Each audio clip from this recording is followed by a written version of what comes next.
in the United States, there are a lot of stories that you can be many things, or you can be everything.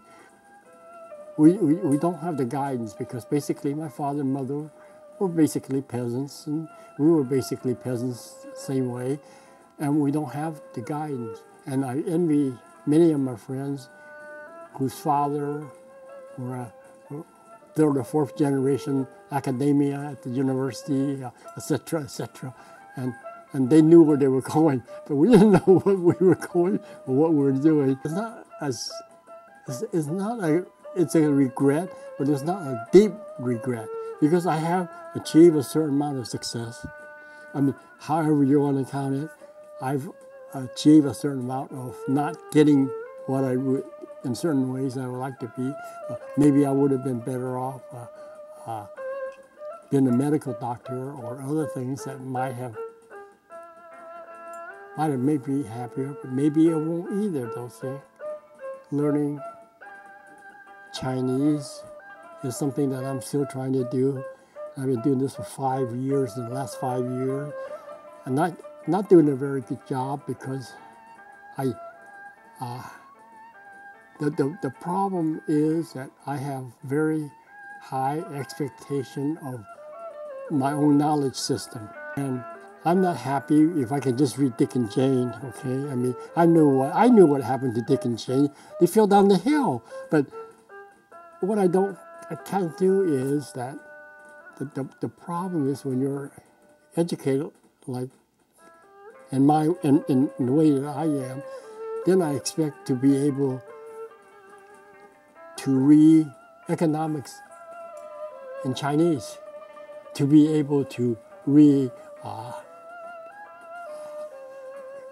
some chemistry and other things, but I can't.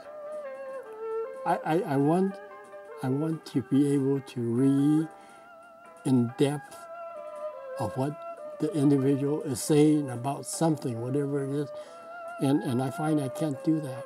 It makes me kind of unhappy because the only way that I can be happy with things like that is to not think about it. If I don't think about it, then I'm okay. If I think about it, it's bad. You know what I'm going to do about the rain? I'm going to let it.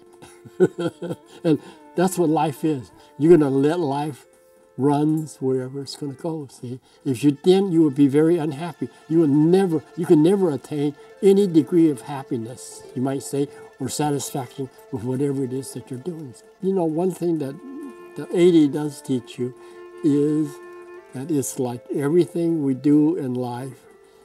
When you get something, you lose something over here.